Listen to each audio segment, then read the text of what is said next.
Hello everyone, আসসালামু আলাইকুম। আজ আমরা সকাল সকাল বেরিয়ে পড়েছি বন্ধুরা মিলে। আজকে আপনাদের দেখাবো আমাদের নারায়ণগঞ্জ জেলা রূপগঞ্জের মুরাপাড়া জমিদার বাড়ি, যেটা তৈরি করেছিল রাজা রামরতন।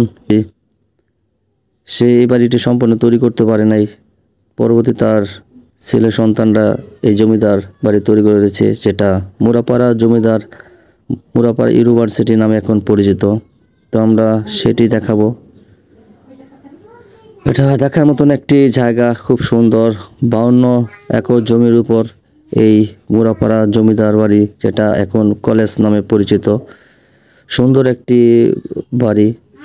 এখানে প্রতিনিয়ত মানুষ ঘুরতে আসে।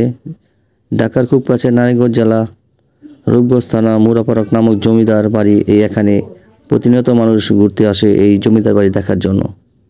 অপরূপ সুন্দর একটি জমিদার বাড়ি। জমিদার বাড়ির পিছনে এবং সামনে দুইটা পুকুর আছে। এর সামনে একটি বড় খেলার মাঠ আছে, যেখানে প্রতি বছরই খেলা হয়ে থাকে। খুব সুন্দর একটি জায়গা, আপনারা আসতে পারবেন। এটা ঢাকা থেকে কাছে, কুড়িল বিশ্বরোড দিয়ে চলে আসবেন। এখান দিয়ে স্টপ কোয়ার্টার দিয়ে চলে আসবেন মুরাপাড়া। তো সবাই ভালো থাকবেন। সবাইকে অসংখ্য ধন্যবাদ ভিডিওটি দেখার জন্য। আসসালামু আলাইকুম। সবাইকে অসংখ্য ধন্যবাদ।